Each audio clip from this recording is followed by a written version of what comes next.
Il y a des instants où un pays s'effondre, non pas dans le silence, mais sous les projecteurs du monde entier.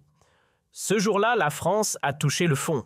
En direct devant la presse internationale, J.D. Vance, vice-président des États-Unis, a offert au monde entier une leçon d'humiliation diplomatique en réduisant Gabriel Attal au rôle de figurant impuissant. Ce qui n'était qu'un soupçon devient soudain une évidence. La France, sous ce gouvernement, a perdu pied coupé de toute réalité. Les mots d'Attal censés inspirer ont au contraire fait exploser la colère de l'administration Trump. Et là, Vance, le visage écarlate, laisse tomber des phrases d'une brutalité sidérante, des vérités qu'aucun responsable n'oserait prononcer à voix haute. Une scène surréaliste, presque historique, et si vous croyez avoir tout vu, restez jusqu'à la fin car la suite va faire trembler les murs. Revenons au commencement car le spectacle avait tout d'un grand numéro de mise en scène. Gabriel Attal descend de l'avion comme une star sur tapis rouge à Washington, D.C., accueilli par des flashs frénétiques et des sourires calculés. Les médias macronistes s'enflamment. Un voyage historique. Attal redonne à la France sa grandeur internationale. Devant la Maison-Blanche, il affiche un sourire de magazine. Il y a des instants où un pays s'effondre, non pas dans le silence, mais sous les projecteurs du monde entier. Ce jour-là, la France a touché le fond. En direct devant la presse internationale, J.D. Vance, vice-président des États-Unis, a offert au monde entier une leçon d'humiliation diplomatique en réduisant Gabriel Attal au rôle de figurant impuissant. Ce qui n'était qu'un soupçon devient soudain une évidence. La France, sous ce gouvernement, a perdu pied coupé de toute réalité. Les mots d'Attal censés inspirer ont au contraire fait exploser la colère de l'administration Trump. Et là, Vance, le visage écarlate, laisse tomber des phrases d'une brutalité sidérante, des vérités qu'aucun responsable n'oserait prononcer à voix haute. Une scène surréaliste, presque historique, et si vous croyez avoir tout vu, restez jusqu'à la fin car la suite va faire trembler les murs. Revenons au commencement car le spectacle avait tout d'un grand numéro de mise en scène.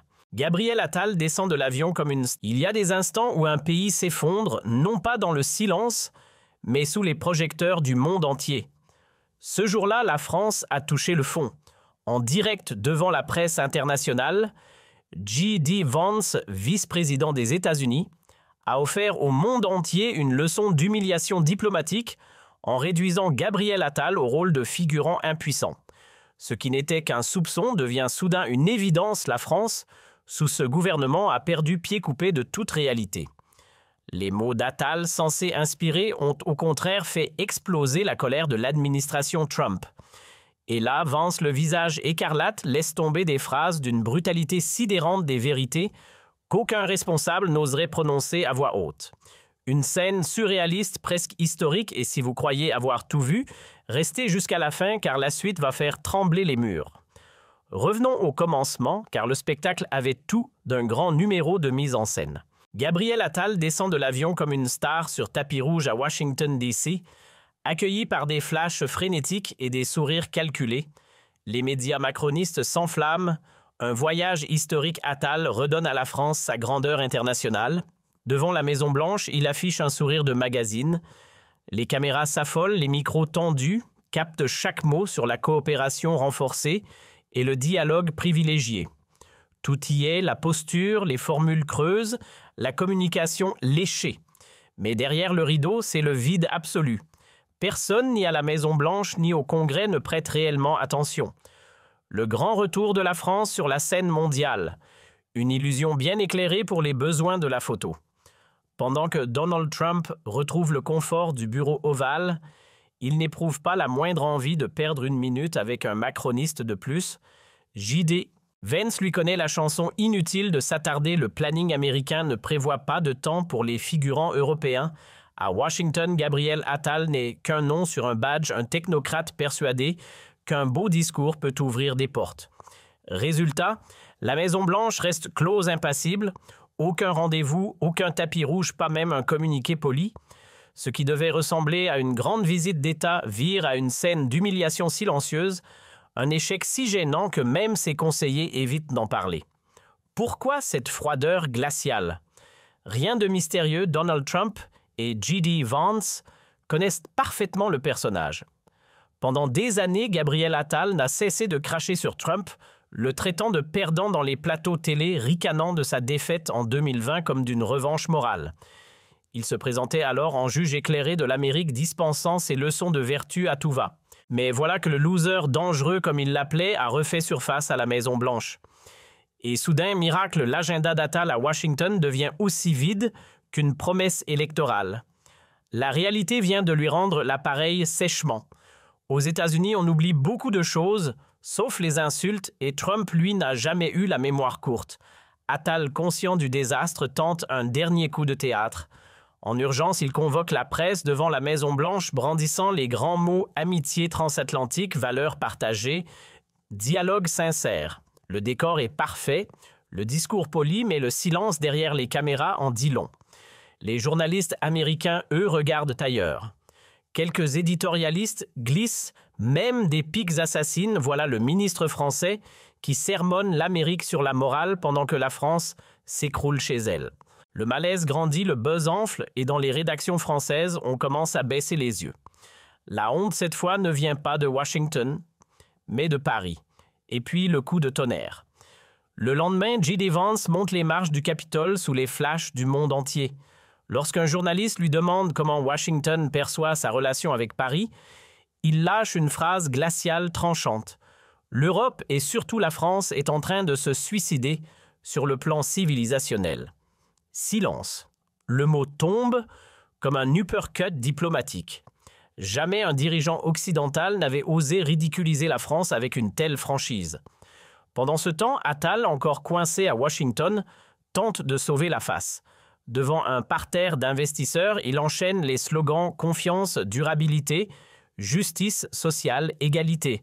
Mais tout sonne creux. Sa tirade censée inspirer ressemble plutôt à une parodie morale récitée devant une salle qui n'y croit déjà plus. Pendant que l'Amérique avance portée par des règles simples et une administration allégée la France, elle s'enfonce dans son propre marécage de dogmes écologiques et de taxes sans fin. De l'autre côté de l'Atlantique, Trump parle croissance, emploi, énergie, bon marché. De ce côté-ci, Attal déclame sur la sobriété et la responsabilité mondiale avec le ton d'un prêcheur sans public. Deux mondes, deux réalités. Les États-Unis produisent, innovant, prospèrent, la France réglemente, étouffe, se complaît dans la culpabilité verte. Alors franchement, qui peut encore y croire?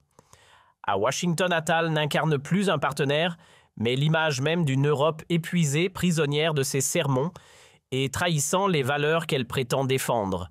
5 000 € qui s'évaporent chaque seconde, 10 secondes à peine, et voilà 50 000 € arrachés aux poches des Français.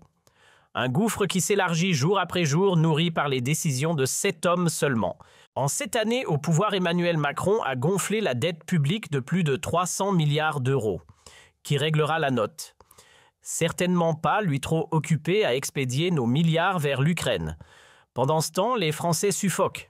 Les impôts s'envolent, 127 milliards pompés à travers la TVA, l'impôt sur le revenu et des taxes à n'en plus finir. Les fiches de paie fondent plus vite qu'un glaçon en plein soleil. En 3 ans, le panier moyen a grimpé de 22%. L'insécurité flambe, plus 7% de tentatives d'homicide, plus 7% de violences sexuelles, plus 6% de trafic de drogue. Les jeunes s'effondrent derrière leurs écrans, le système de retraite craque, les usines meurent une à une. Et tout ça pendant qu'on vide vos poches pour financer la fabrication méthodique d'un enfer bien réel. Qu'est-ce qui pousse nos gouvernants à saboter la France? La réponse est crue, l'appât du gain. Macron et sa bande s'empiffrent via des informations privilégiées des accords occultes et la braderie du patrimoine national. Pourquoi arrêterait-il ce pillage? C'est lucratif à souhait et personne n'ose bouger. Le peuple reste paralysé. Ceux qui ont tenté de résister ont payé cash. Soyons lucides, rien ne changera tout seul. Les taxes continueront leur ascension, l'insécurité gagnera du terrain et votre portefeuille sera vidé. Alors quelle issue? S'égoïser pour se protéger, vous et les vôtres, trouver plus d'argent. Travailler davantage, les heures sup. Peu d'effet. Un second emploi. Vous êtes déjà épuisé? Tenter l'illégalité et finir derrière les barreaux hors de question. Il existe pourtant une autre route légale, simple et peu connue. Dès ce soir, vous pouvez commencer à vous affranchir d'un système qui vous veut soumis. Nous avons compilé tout cela dans un groupe Telegram privé. Rejoignez-nous gratuitement maintenant avant qu'il ne soit trop tard. JD. Vance ne mâche pas ses mots selon lui des figures comme Gabriel Attal incarnent une génération de dirigeants européens allergiques à la réussite, obsédés par la morale et incapables de défendre leurs frontières pendant que leur économie s'écroule sous leurs propres dogmes. Ces phrases tranchantes comme des lames traversent la planète à la vitesse d'un tweet CNN Fox News.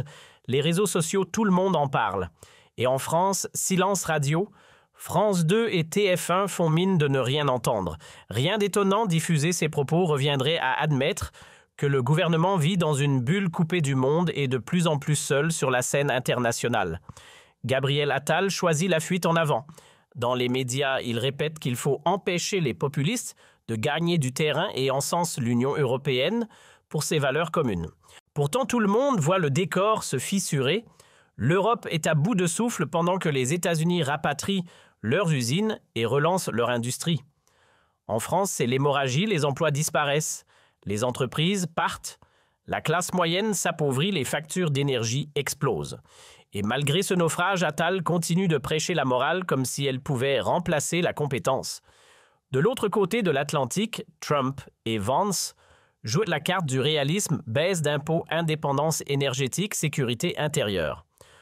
Pendant ce temps, en France, les agriculteurs croulent sous les contraintes.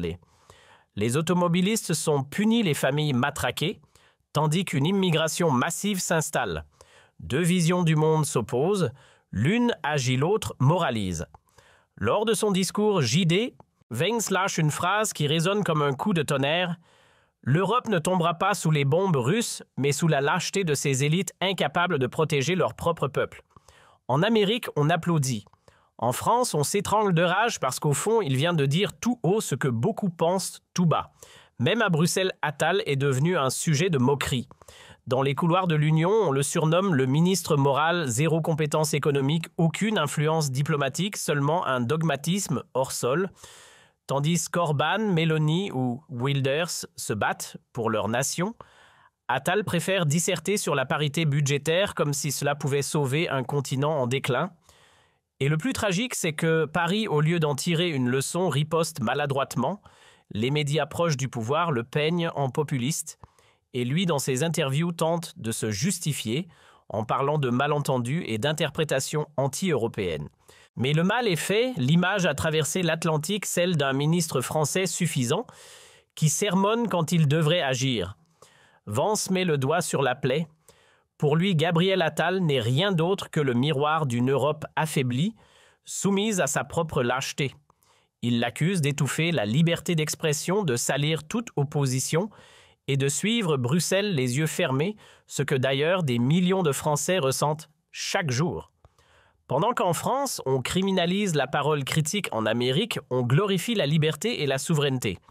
Trump, lui, ne s'en cache pas. Jamais nous ne laisserons des technocrates de Bruxelles ou de Paris nous dicter notre mode de vie. Tout est dit, c'est cette franchise qui distingue la nouvelle administration américaine d'un Paris englué dans sa morale. Les États-Unis valorisent les nations fortes, libres, capables de se défendre. La France, elle préfère donner des leçons tout en laissant ses frontières béantes. C'est là tout le message subliminal de Vance Trump, sans même le dire ouvertement, a du respect pour un parti comme le Rassemblement national, un mouvement qui parle de souveraineté, de sécurité de famille, de patriotisme mesuré. Autant de valeurs qu'en France, les vieux partis tournent en dérision depuis des décennies. Ce qui s'est joué à Washington dépasse largement le simple camouflet pour Attal. C'est le reflet de l'état du pays tout entier. La France adore faire la leçon au monde, se rêver en phare moral et en gendarme planétaire, mais sur le plan économique, sécuritaire et même éthique, elle s'effondre. Pendant que Trump trace une route nette, directe, presque brutale dans sa cohérence Macron-Attal, et leurs compagnons d'idéologie s'enlisent dans le brouillard des discours vides et de la morale hors sol. Pendant que les Français et les étrangers finissent par régler la note JD, Vance lui dit tout chaos ce que beaucoup pensent tout bas. Il n'a pas simplement humilié Attal, il l'a mis à nu. pour Vance Attal n'est que le produit poli d'un système déconnecté, un appareil